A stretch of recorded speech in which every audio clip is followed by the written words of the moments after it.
Welcome into Court Vision here. I'm Luke Backman with my co-host Vincent Zakian.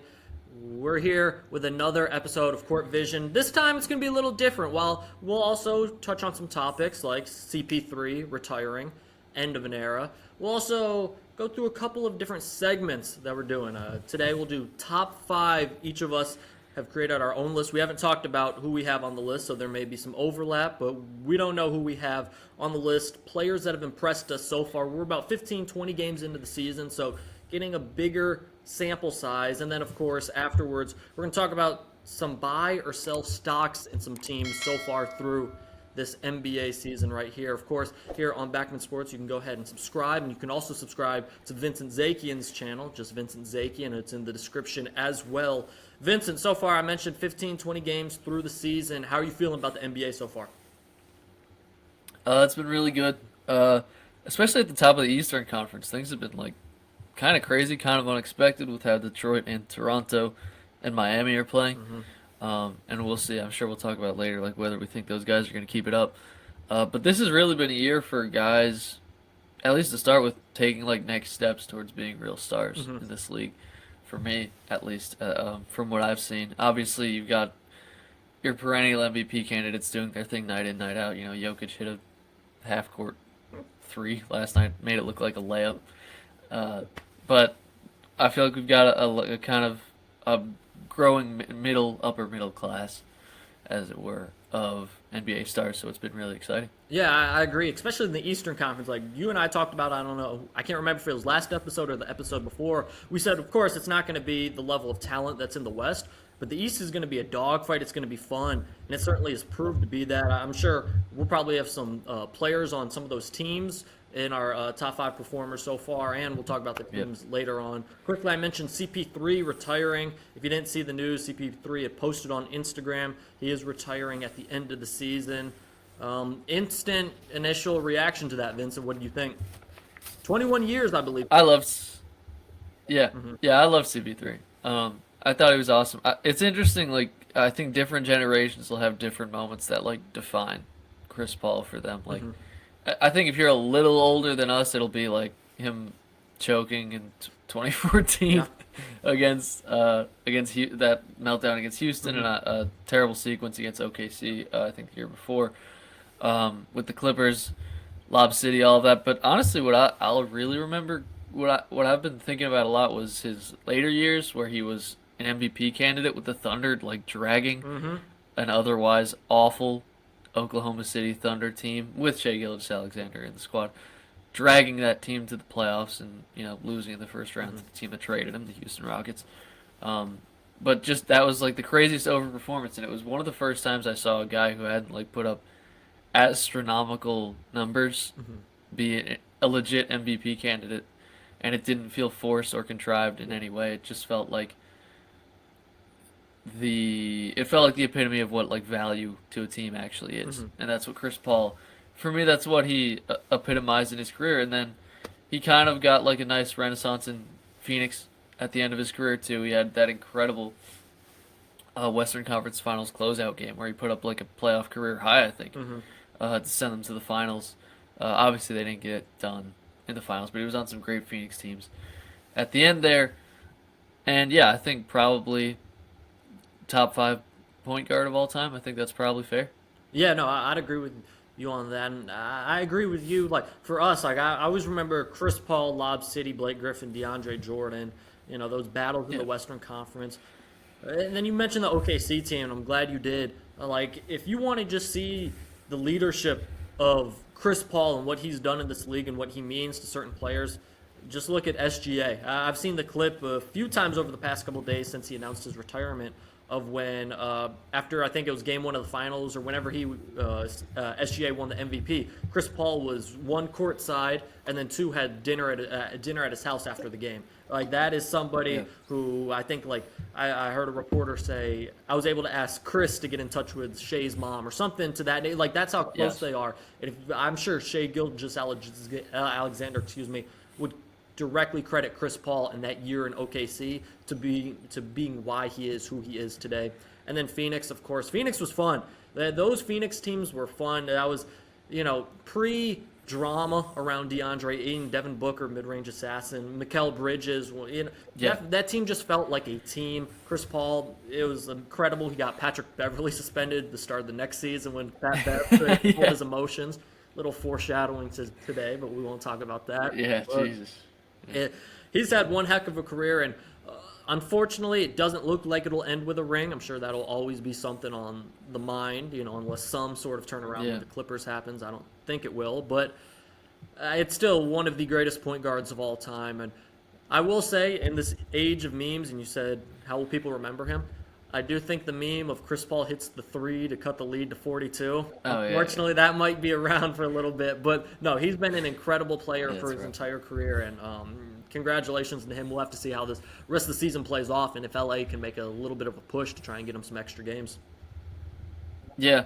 I would imagine he gets into coaching to some. He's probably good in media, too, but I think he'll be around the game. Yeah. In one way or another. I was always a fan, even though, I don't know, I feel like if you love basketball, you love Chris Paul, but I get, there were haters out there because he was such a pest on the court.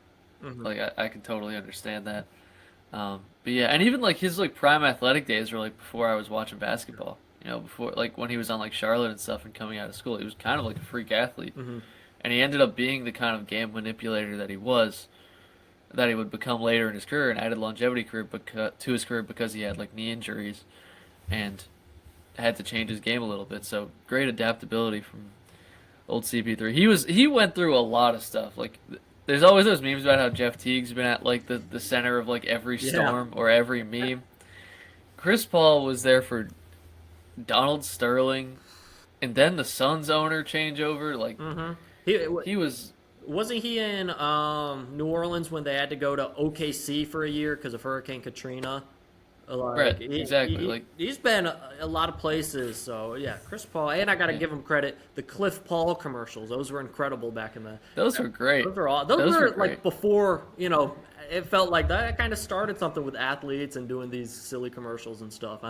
But congrats to Chris Paul. Let's get into our first segment. This one I'm excited for. Let's do it. So I hit up Vince. I said, hey, let's do something different instead of talking, the news, because we can do that every week, and not much has changed. Some teams are doing well, and we'll talk about those, when we get there. But I want to talk about 15, 20 games in. Who have been our most impressive performers so far to start the year? These aren't necessarily MVP candidates like our top 5 MVP, but these are guys that probably could be on that list, maybe could win, I don't know, so far early in the season, but just guys that have impressed us so far. And of course, we might have overlap. We don't know each other's list. So Vincent, I want you to get us started. Who did you have? And these are in no particular order, just 5 guys that you think so far have impressed you the most so far. Yeah, I'm just going to start with the most obvious one, the guy who is an MVP candidate right now, and that's Tyrese Maxey, my guy, of the Philadelphia 76ers. To put it mildly, he's just kind of been the Sixers' entire offense this season. Like I haven't seen, I mean, the players around him aren't like incredible this year. Like the Sixers haven't built an incredible team, but it does feel like the keys to the franchise have been fully turned over to Tyrese Maxey in whatever form that's going to take. I have a couple things here. Yeah. He has the most points per game. The second most points per game through 15 games in Sixers history. At 33.4 is what he was at when the stat came out. Only Iverson has more, 0.2 more, and he has more than Wilt Chamberlain did back when he was playing for the Sixers. Gee. Also, great tweet the other day. Tyrese Maxey's ex-girlfriend Myra announced that she's pregnant. A lot of hashtag thank you Myras around Sixers Twitter these days. And to top it all off, Luke, he dropped a career high against Doc Rivers, which is just the guy who just refused to play him and develop him. He drops a career high on him. He just looks like a first-team All-NBA guard right now. And his defense has improved, his playmaking's improved because the ball's in his hands constantly. Like, he's better in every aspect. It's fully his team now. He's second in 3 points made per game throughout the league. Like, I think it's underrated. Obviously, like, Doc Rivers, like, kind of limiting his minutes was a big issue, but something he did get out of the Doc Rivers era was his partnership with James Harden, and how much he got to learn from James Harden, and you see it in his game right now. The step back three is kind of a crucial part for anybody who wants to be an elite scorer right now. But I mean, Maxey's doing it at a level nobody else I mean, almost no one else is at in the league right now. I've just been so impressed. I mean, every night he is carrying just the vast majority of the scoring burden for the Sixers because they're without Embiid right now, and they don't have a particularly talented team. They're kind of loaded at guard, but you've got a rookie in Edgecombe. McCain's kind of still working his way back. That's taking longer than expected, and Quentin Grimes can kind of do his own thing. And the team, they don't play particularly nice basketball. It's just we're gonna give it to Tyrese and let him do his thing, and it's worked to the tune of currently a playoff spot right now, and I mean it's just been incredible watching him night in night out as a Sixers fan. So I'm gonna get my biased one out of the way first. Well, being unbiased here, I had Tyrese Maxey also on my list, and I will do like a snake draft, so I'll go after this again. So we'll do this, Yeah. but quickly. I mean, everything I had, you had. At the time when I took these stats and this recording comes out, he was second in the league in points per game, seventh in the league in assists per game. I think he's really shown Philadelphia that, hey, there is life without Joel Embiid. We're not having to do rebuild 3.0, 4, whatever rebuild the Sixers would be on. They see that Tyrese Maxey is like, he's this guy. He's, when the reins and you guys in the front office are saying, all right, it's time, we can let go of the Joel Embiid era, they can feel confident that Tyrese Maxey, a shifty guard, can score, can do anything he really wants to on the court. He'll be there. I just want to make sure. I know he's been nicked up a little. I think I was seeing a shoulder injury, or shoulder was a little stiff or something. Yeah, as long as he stays healthy, I'm with you. He can be a first-team guard, no doubt about it. Yeah, I think he's gonna be. Incredible seasons. I'll go here for my second one. I had Maxey. I'm going Cade Cunningham. I think Cade Cunningham, he is, and this one's kind of paired. I don't want to do 2 in 1, but I want to mention this guy's name as well, because it's not all Cade Cunningham lifting the Detroit Pistons to where they are. Jalen Duren, excuse me. He's been incredible, and he's told Detroit, hey, you guys didn't sign me an extension over the summer. I'm going to cost a lot of money this upcoming free agency. Yep. Cade, when I took these, they played a game last night. I wasn't able to add his stats. 27.4 points, 5.6 rebounds, 9.9 assists. Second in the league in assists per game. He's behind Joker, who's number 1. He does need to grow a little bit at the three-point line, shooting under 30%. But overall, Cade Cunningham's taken that number 1 step. He's taken a number 1 step, dare I say, that we were both hoping that Paolo Banchero would take early in the season. Yes. We both thought, hey, and trust me, there's plenty of time, and Banchero's been out with injury as well. But we thought, hey, with the Magic and their roster, Banchero's going to be that guy. Cade Cunningham has said, hold on, if you guys want to have arguments about the top guy in the East, I'm up there as well. Maybe I'm the top guard. I know Jalen Brunson would have something to say. Donovan Mitchell would have something to say. But Cade Cunningham, night in, night out, he's a do-it-all guard. Again, rebound, assist, points, scoring. Growing from the 3, this dude could be unstoppable. And Jalen Duren, man, he's 5th in the NBA in rebounds, 8 double-doubles this season. Pistons are 15-2, 4th in net rating, 10th offensively, and 2nd defensively. Obviously, still a long way to go in the season, but they're 17 games through. They are looking like a juggernaut to start. Yes. I also had Duren. Mm-hmm. Yeah. I just think it's an obvious one, and watching him, it's like his handle's excellent. Like, I mean, I've been so impressed. And again, if he can be a real number 2, Cade's clearly a 1. Yeah. Pistons are going to be a force in the Eastern Conference, so I've been really impressed with him as well. Yeah. And they take the identity of Detroit. They are a bad boys type team. You got Isaiah Stewart there as well. Like, you got these guys that they don't feel like anybody can beat them. I know Cade just did an interview with Kevin Durant, and he was like, "We should have beat the KD, yeah. We should have beat the Knicks in the first round." As a Knicks fan, hold your horses there, Cade. It was a heck of a series, but like that's the mentality they have. People are going to say they're ahead of schedule right now.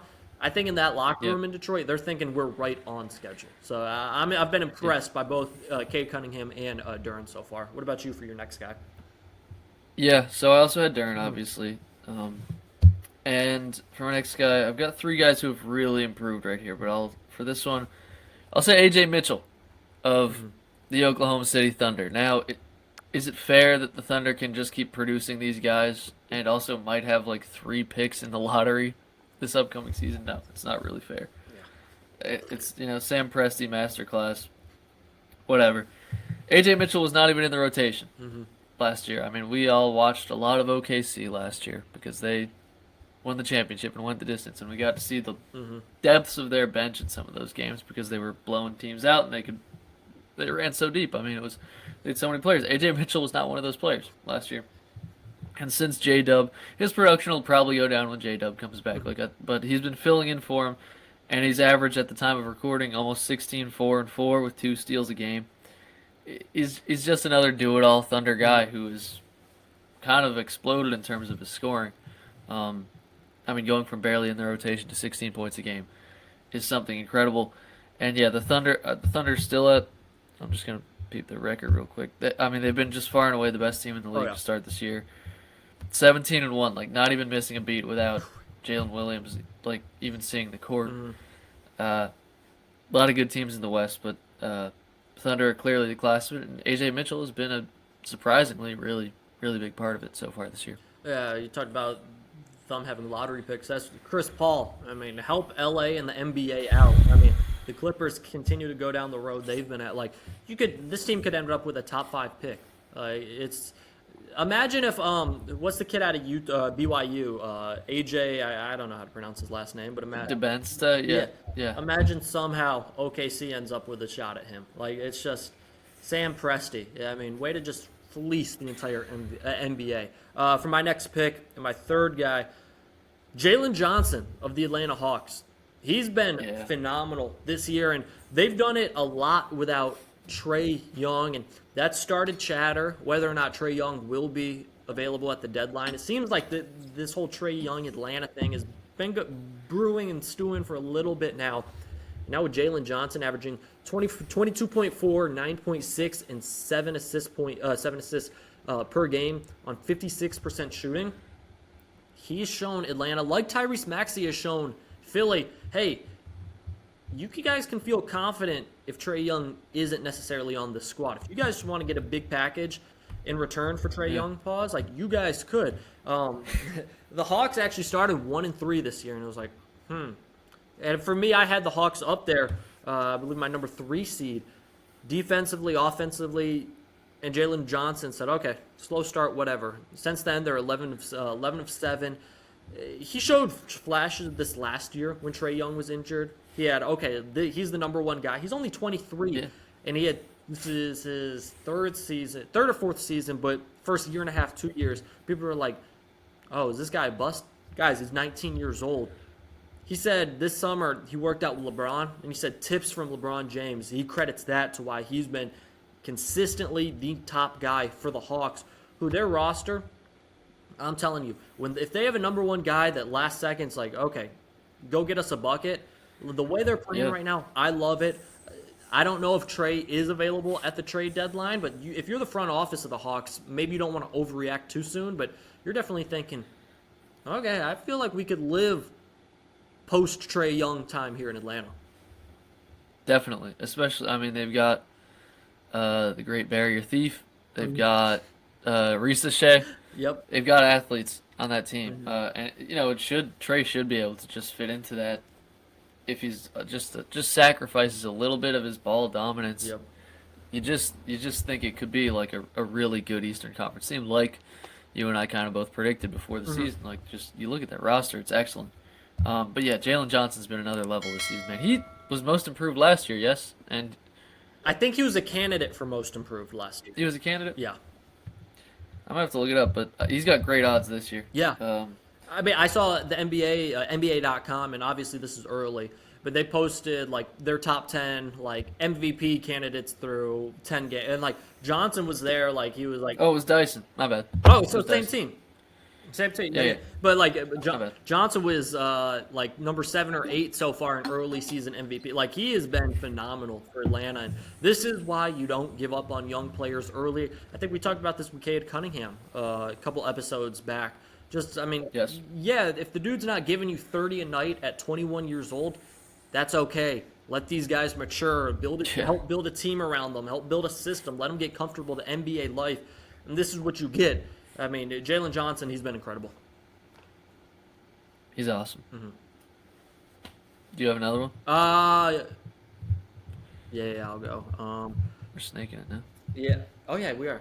That's my fault. This guy, he is an actual MVP guy. I went Luka Doncic, maybe a little bit of a cop out, but I think Luka. I mean, you look at the Lakers. We both said, okay, the Lakers will be good this year. We don't think on the same level of a Thunder or Nuggets. Right now, the Nuggets have played one more game, so they have one more win. But essentially, they have the same record as the Nuggets so far through 16 games. Nuggets are 13-4. LA's 12-4. Yeah. I thought Luka has done incredible in his time without LeBron. Right now, he's averaging 34.5, 8.8 rebounds a game, and 8.9 assists per game. Leads the league in points per game, fourth in assists per game. He actually leads the Lakers in rebounds per game. So he's sweeping the Lakers category, and that's a big knock on the Lakers. Yeah, Ayton. They need a center. He's become the number one option, and he has not looked back. Austin Reeves has been a great sidekick for him, being number two while LeBron's out. LeBron has come back, and he seems to, he fits in well. Hasn't been too many issues in LA. And I got to point this out. Luka so far in this early season, he's averaging 37.1 points per game. That's actually two more minutes per game than he's averaged in his career. His career average is 35. You wonder if Nico Harrison and the Mavericks and all those stories they put out about his health really drove him, and obviously he's in shape and he's playing more minutes per game than he ever has before. You wonder if that actually has an effect, and so far it's led the Lakers to be tied for the second seed in the Western Conference right now. Yeah. There are certain guys in the league, historically, right now, where if they're healthy and there's a mildly competent team around them, you can pencil them in for like a top 4 seed. Even in the Western Conference. Like, that's how good Luka Doncic is. He is, the definition of a force multiplier. And if you get him highly motivated, like he is right now, he might never be this motivated again. Like, he's lost the finals before. Like, but this is like some different stuff we're seeing from him. It's been a pleasure to watch Luka. I love watching Luka Doncic. He's unreal, and like it's gonna only get better when the playoffs come around and he's screaming in Rudy Gobert's face after hitting a step back three. I mean, we said it last week. We're gonna probably say it every week. We've seen Luka Doncic carry worse supporting casts. Like he's gonna have them. They're gonna be in like some epic second round series, probably the Lakers. Like, I mean, if we could see them, I mean, we'll see how the West shakes out. But I mean, we could see them against the Nuggets or like Houston or something, or even OKC. It's gonna be a battle because Luka Doncic is good enough to keep you alive on his own, as long as your guys are hitting some shots and playing some defense. You're gonna be all right. So. No, but 1,000% because of the fact, and one of the reasons I've been so impressed is because the drama that could come out of LA. You see, with LeBron and all these different things, whether or not that could create distractions. And in LA, that has not been the case. I mean, it has been quiet. Obviously, LeBron coming back, it could be part of the drama. But so far, it hasn't been any national story, anything that takes over First Take and ESPN, like, oh, LeBron and Luka. No, it's been, all right, cool. Well, I think LeBron said, told the public address announcer, Luka, he can be announced last when they do starting lineup. So it's a turning of the guard in LA, and it's gone smoothly. As smoothly as you could hope so far.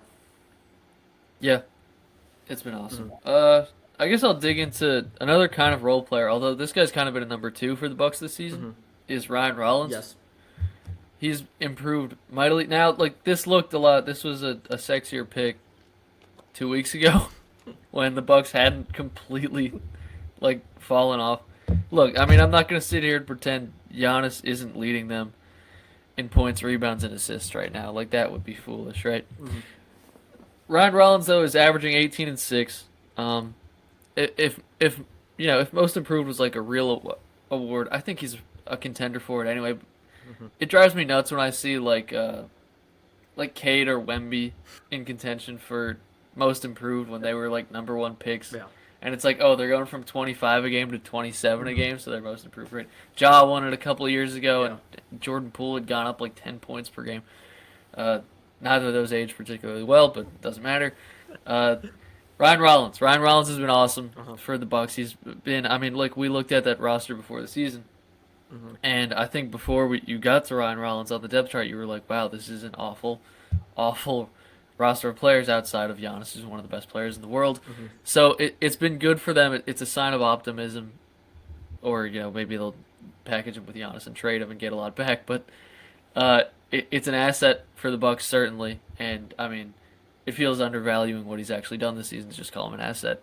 He's been amazing for them. When someone's got to score these points, someone's got to hit these open looks when Giannis is drawing 3 defenders, and so Ryan Rollins deserves a shout out. I don't know what's gonna happen to the Bucks this year, but Ryan Rollins has been excellent. And for my last guy here, I have the man himself, Josh Giddey, who we've talked about plenty on this show. Averaging nearly a 20-point triple-double right now. Yep. He's at like 29 and 9. The three-pointer's becoming more trustworthy. He's up at 37%. That was essentially what chased him out of Houston, aside from Alex Caruso's defense and all that. It was a huge deal that he couldn't hit threes. Yeah. When chased him out of Houston, I said Oklahoma City. Sorry. Oh, I didn't even peep that. Yeah. Oklahoma City. I didn't. Did I say Houston? You maybe did, I didn't. you did, I but don't know. I don't know why I didn't even think about it. I thought of it, yeah. No, go ahead. Yeah, my bad. West Yeah, Conference, I was thinking of Chris Paul, who went from Houston to OKC. Whatever. Giddey, amazing this season. The Thunder had too many good players, for him to just be kind of shoehorned in there, especially since he's a guy, he doesn't need a lot of the ball, but he needs the ball. So the Bulls are his and Booz Ellis' team, and I find that very exciting, actually. Like, Chicago might have something exciting to look forward to. I agree, and that was my final guy as well, Josh Giddey. You mentioned the averaging. I mean, right now he's 3rd in the league in assists per game. He's if you're talking about most improved, I think it'd have to be him because he's upped all of his career stats. I think he's career average of 15 points a game. Obviously, he's getting more run, and the Bulls are his team, so he's getting more shots and everything. But you mentioned the 3-point, 20.4 points per game, 10 rebounds a game, 9.7 assists per game on 46% shooting. He's been the guy in Chicago, 4 triple doubles this year. And again, I don't expect the Bulls to do much. They're 9-8 right now in the 9 seed. I can see him being a play-in team. But if you're the Bulls, Josh Giddey's a young player. Yeah, I think we've said this before with Josh Giddey and Caruso. That's still a deal that both teams would do, because it gave OKC a guy they needed to win the chip, and it gave the Bulls a young guy who's now, we feel confident in him running the show for years to come. So I'm with you. Josh Giddey is my last guy. I think that was your last guy as well. You've said 5? Yes. Yeah. Although, shout out, Derek Queen's been awesome Yes. for New Orleans. Even though they shipped out a lot for him, and jury's still out on trading that pick, the extra pick for Derek Queen. He's been really impressive. I just saw a video of some guy calling him some nickname, the nasty something, and it was the crazy, the nickname is the nasty blank. I'm forgetting it. It's pretty funny, but Derek Queen's come on, man, don't call me that. It was. Yeah, I'm gonna hold out on that one. Yeah, that's crazy. Dang it, I just saw it earlier today. But no, he's been incredible. New Orleans. I don't know what the heck.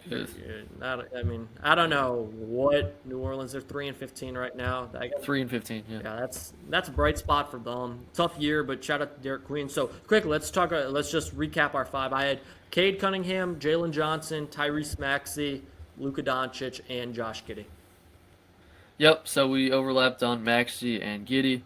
I also had AJ Mitchell of the Thunder, Ryan Rollins of the Bucks, and Duren, who we talked about, of the very exciting now 15-2 Detroit Pistons. Incredible. Okay, now let's change gears here to buying and selling some teams. Again, we're 15, 20 games through the season. I'm going to give you a few teams from each conference.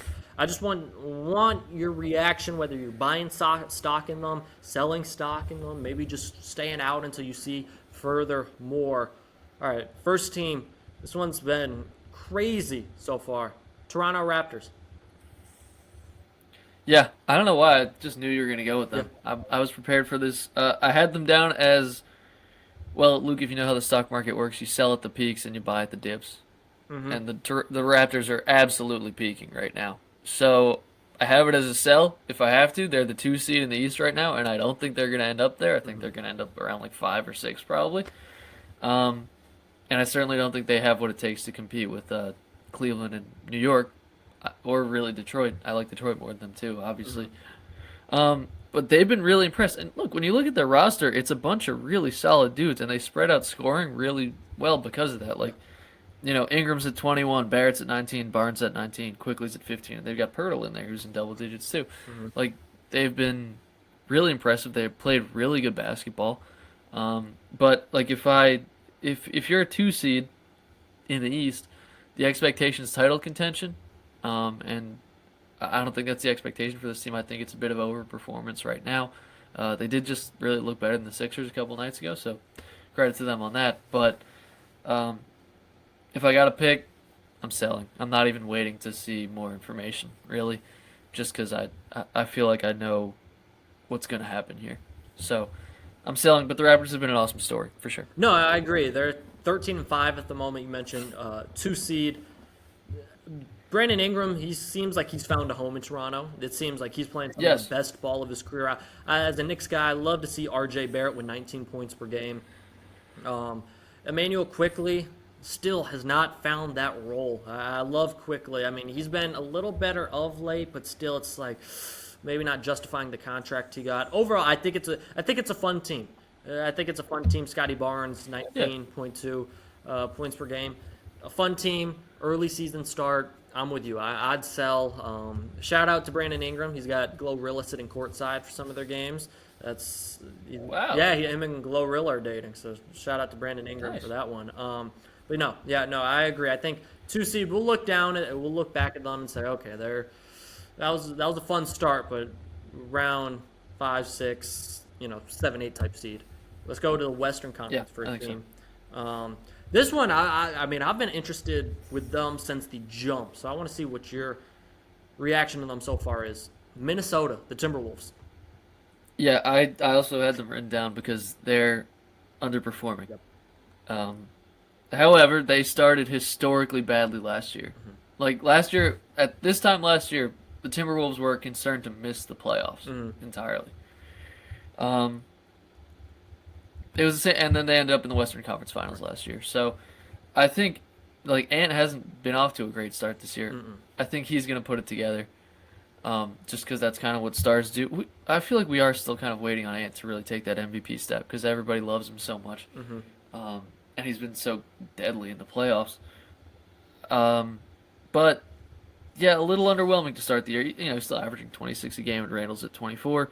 McDaniels is taking a bit of a scoring step too, but.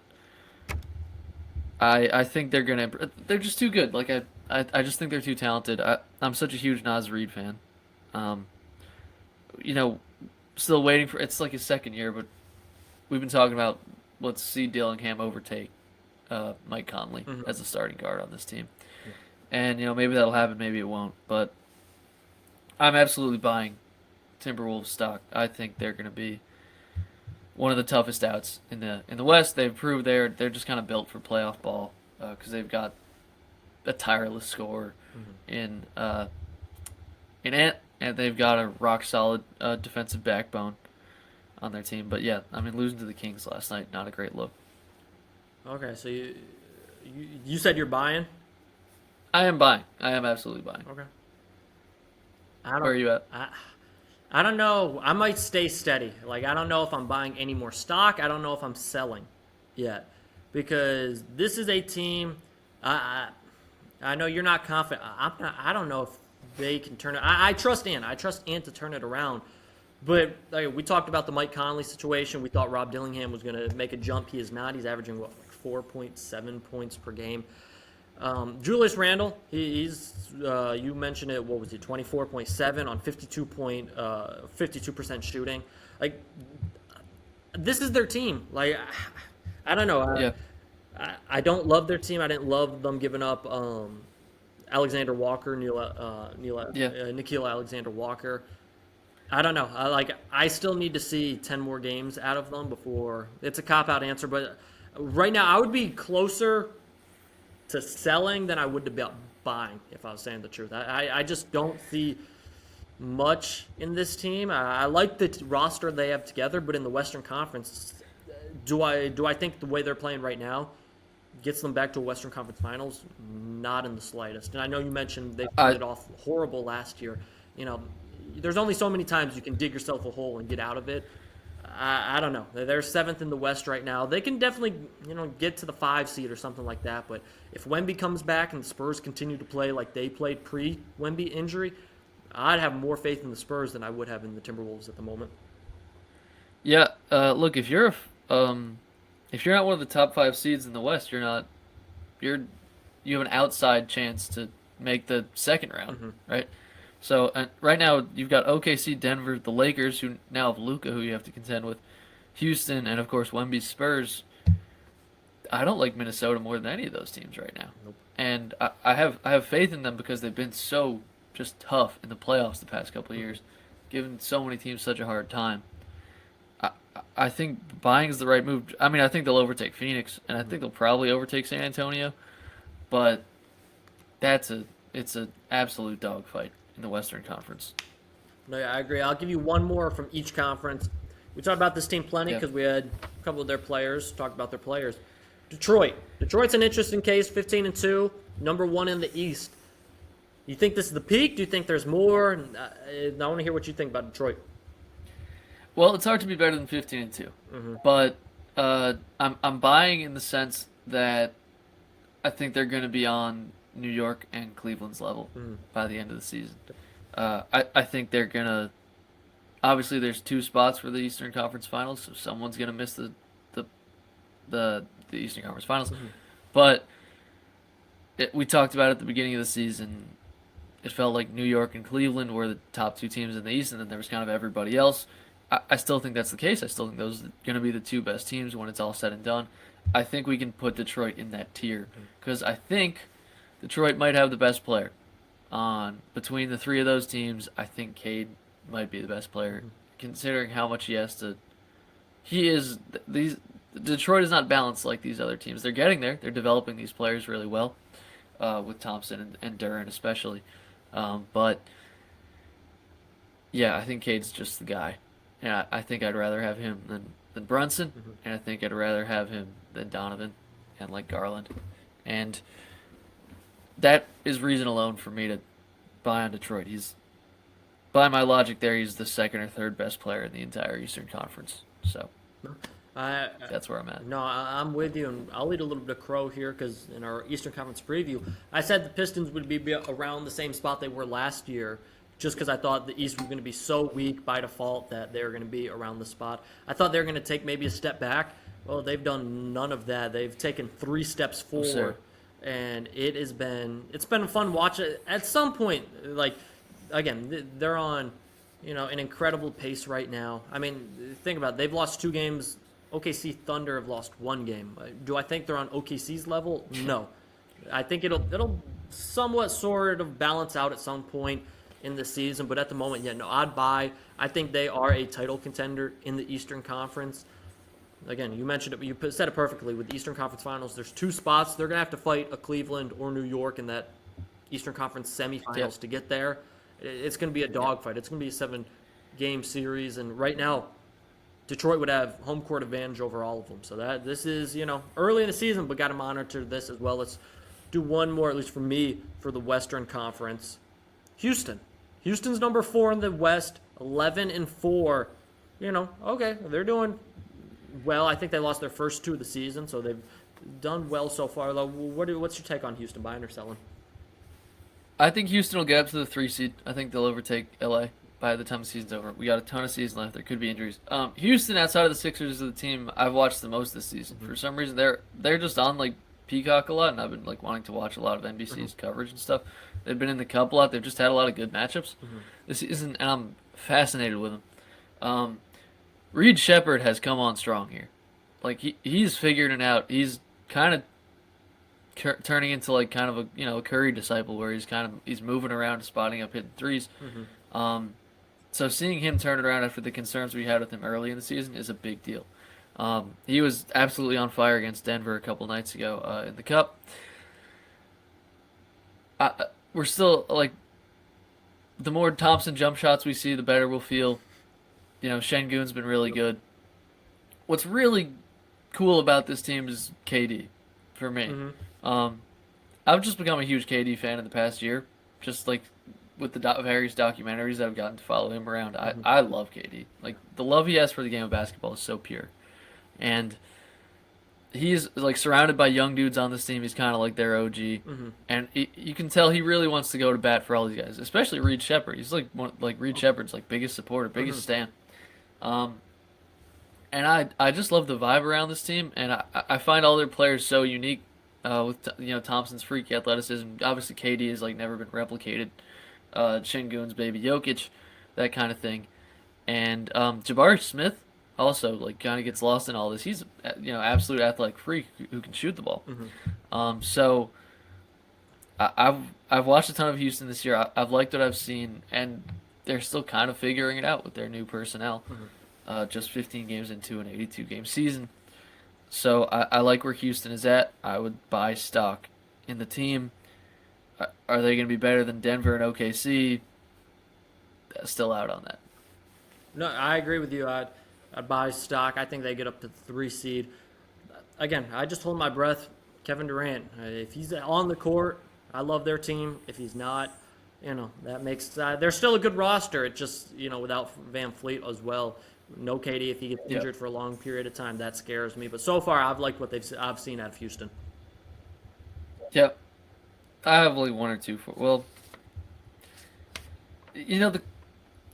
tell me how you feel about the Clippers right now, Luke. Just tell me how you feel. Let me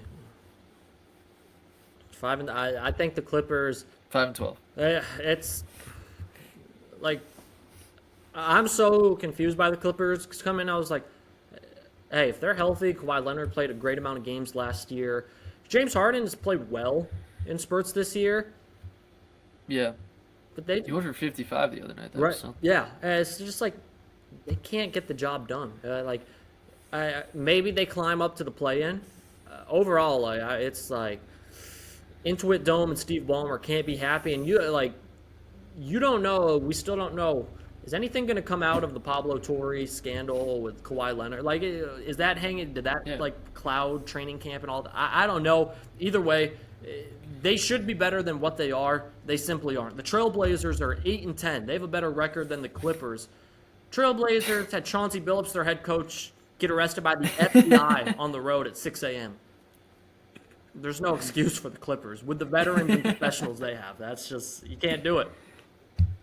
And Ty Lue's their coach. Everybody has respect for Ty Lue. Zubac. Like, it's not a bad roster. Obviously, everybody's old on this team, but they can't be this bad. And so for that reason, I just had them down as a buy, just because I think they'll move up in the rankings, and they have to, or else the league is screwed. Yeah, because the Thunder have that pick. That's the reason I'm rooting for the Clippers the most. Like, you just cannot let the Thunder get another top guy in the draft because they don't even need them. They'll just what's crazy is like they could draft them, like they could also trade them, but like what could they get in return? I don't know. But yeah, the Clippers they gotta get better. I'd buy because I do think they'll climb up into the playoffs, but I don't trust them getting deep in the playoffs or even out the first round or playing. Yeah. Okay, tell me what you think of this, all right? So, last week this report came out that Nico Harrison blamed Mark Cuban for the loss of Jalen Brunson and also key player Christian Wood, who was, as we all know, a major asset for the Dallas Mavericks. Harrison blamed Cuban for what he believed were the Mavs' biggest personnel mistakes during his tenure, which came in summer 2022, allowing Jalen Brunson to get away in free agency and trading for Christian Wood, a player Kidd didn't want to coach and resented having on the roster. Several members of the coaching staff and front office also faulted Cuban for these moves. This is according to Tim McMahon, who covers the NBA for ESPN. What do you think of this, Luke? What's the definition of a general manager? So if you're just if it's Cuban's fault, then what were you doing in the office? I know Mark Cuban probably has a lot of say in that Mavericks front office, and especially that time before he sold his shares. Okay, I could give Cuban some blame for the Jalen Brunson because Cuban's come out. He's like, oh yeah, like we aren't gonna pay him that much because it was Jalen Brunson before he was Jalen Brunson. They didn't extend him. Well, they didn't really offer him too much either. So it's like you're telling me Nico Harrison, none of this, like you couldn't butt in about any of this. You just were just sitting in the corner at the end of the table wherever, and then you're like, one day or you just come up to the owner and like, I want to trade Luka Doncic, and all of a sudden everybody listens to you then. No, you had some involvement. I talked about this last episode. I'm so sick of the scapegoat narrative with Nico Harrison. Yeah. And how, starting to like, oh, well, this guy did this and that. You're the general manager. You made bad moves. You got fired. Like, that's how the sport works. People have been fired for way less. I was actually just thinking about, remember Dwayne Casey won? Dwayne Casey, yeah. He won Coach of the Year, and he still got fired that offseason. You certainly didn't win GM of the Year. So, like, Nico Harrison, I'm so done. Like, and Mavericks fans, Christian Wood, I know Mavericks fans, they could not stand Christian Wood. I don't know who was behind that trade. Didn't work at all. So, yeah, no, it's I don't want to hear Nico Harrison blame anybody. You're the general manager. Come on, like, what are we doing? That's my take exactly. Can I offer you the Michael Porter Jr. quote of the week? Always. I believe this was on Lonzo and LiAngelo's podcast. Oh, what a great podcast! That's. I've enjoyed watching Lonzo. Lonzo with Donovan Mitchell's been kind of interesting this year. Anyway, Michael Porter Jr. says he wants people to stop comparing WNBA players to men, and claims that he would have dominated the WNBA as an 8th grader. He says, I'm probably going to have to go with 8th grade. I'm assuming this is in response to a question. I'm probably going to have to go with 8th grade. I have real experience doing this. I played my sisters. They played at the University of Missouri, and I was still a young kid. They had me playing on the scout team, and they had a few WNBA players on their team, like Sophie Cunningham and a couple others. I was in the 7th or 8th grade going crazy. So I have real-life experience. It's just a difference, and I wish this would stop being a conversation because it should be common sense. I appreciate common sense. I feel sometimes that's lost a little bit. This is via ballislife.com and the Ball in the Family podcast with Lonzo and LiAngelo. I like how he snuck Sophie Cunningham's name in there for clickbait. That's just expert stuff right there. Well, did she come out and did she agree with him? I don't think so. Did she? She might. I don't know. I think she might have. She might have came out and agreed with him because she was talking about this. 8th grade. I'm looking. This up. Like I'm not here to like litigate the merits of this argument or not. I can't deny Michael Porter Jr.'s experience dominating as an 8th grade player. He was like one of the best high school players in the nation. I believe the #1 recruit. So he was probably pretty awesome from a young age. Worth noting, he was going up against future WNBA players, not people that were in the WNBA. They hadn't gotten to their WNBA level yet. Right. That's worth noting. The moral of the story here is like, this guy is addicted to podcast mics. Addicted to podcasts. Like, I just don't. The Nets cut him off. They did. The Nets told him not to. Did you see that? That feels like Centel. That's something Centel would tweet. No, the Nets I think it was legit. I think the Nets said, "Hey, man, you gotta back up off the podcast mics." But quickly, Sophie Cunningham said on one of her podcasts, I think, it's probably true if you think about it. And this is to a degree, she's saying it, he's going to be a professional athlete. Yeah, men are going to beat women, professional athletes. Yeah. The men are going to beat the women. But, like, if you gave my 7th or 8th grade team against a WNBA team, I love my 7th and 8th grade team. We were I think we went like 27-4 or something like that. We had a future player who starts at Cal University right now. We're not beating a WNBA team. We might keep it close for a quarter, but we're not beating them. We're not come on, 8th graders, high schoolers, okay, legit kids that are going to D1, 5-star, all this. Okay, maybe they got a chance, but your average guys, me in high school, no, we're not beating WNBA players. I keep thinking about the process of how this podcast was formed. I guess you got to blame the producers because LiAngelo and LaMelo aren't sitting down writing questions. like, oh, what are we gonna ask Michael Porter Jr. today? It's like they're NBA players that someone's handing them cards or prompts or whatever. And some producer on the Ball in the Family podcast was like, let's ask Michael Porter Jr. if his 8th grade self could beat a WNBA team. I can only respect it as someone who is, in the content game to a degree. Or there's still a good enough chance that Michael Porter Jr. The question was, hey, Michael, how do you like living in Brooklyn? And somehow he just went on to a tangent about how he could beat WNBA players in 8th grade. That's always a possibility. I haven't seen the full He's clip. like, yeah, so with Michael Porter Jr. Sabrina Ionescu's my neighbor. She keeps challenging me to one-on-one. I don't have the heart to tell her what's going to happen. Like, what could possibly... I'd have beat her in 8th grade. You should have had a better chance against me when I was in 8th grade in Missouri. Incredible. He's Michael Porter Jr. Anything else you got? Anything you're looking forward to? Anything else you got? I have a question. I was just thinking about it this week. Where would you rank Jokic on all-time centers list right now? Oh, wow.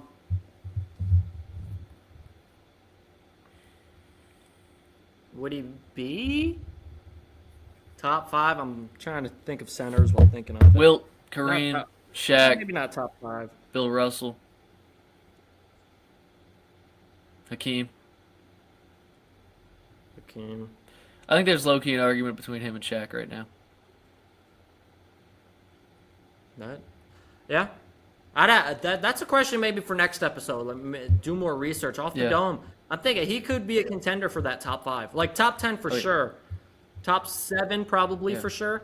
But maybe a contender, legit contender for that top 5. I'm with you. All right, that's We'll one we'll have to mull come it over. back to. Yeah, we'll have to get on. Maybe we need some producers for the Court Vision Pod to get us some notes and get us some guests like Michael Porter Jr. But either way, hey, I think this was a good episode. I'm excited to see how the season continues to go. See these guys we mentioned and these teams we talked about. It's been fun in the East so far. Western Conference has been solid as well too, obviously with the talent there.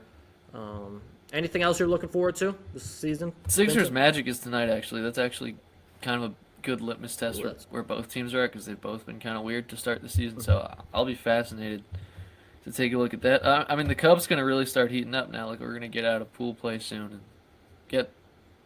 What's great about the Cup is like you get elimination games like early in the actual NBA season, and it kind of shows you who's who. It's very fun. Yeah, that'll be a treat. Recording this before Thanksgiving, so we'll see when I get it out. Sure. Hopefully Happy Thanksgiving, Thanksgiving everybody. around there. But happy Thanksgiving to everybody. Happy Thanksgiving, Vincent. You too, happy brother. holiday season, and we'll have some fun basketball. We'll be back next week, maybe with another segment, or maybe just talking. The last couple weeks. We'll have to see. Hopefully, nobody gets arrested by the FBI in the meantime. So that's all you can hope for. But for Court Vision, hopefully it's not me or Vincent either. That would suck. That would probably Yep. delay an episode. But that would be a heck of a story. So content is some views, content. So we'll have to see. No, that's true. But yeah, that's it for Court Vision. Appreciate everyone tuning in. Subscribe here to Backman Sports. Subscribe Vincent Zakian's channel, Vincent Zakian, in the description below. Hey, that's it for today. Everybody have a great rest of your day. Peace.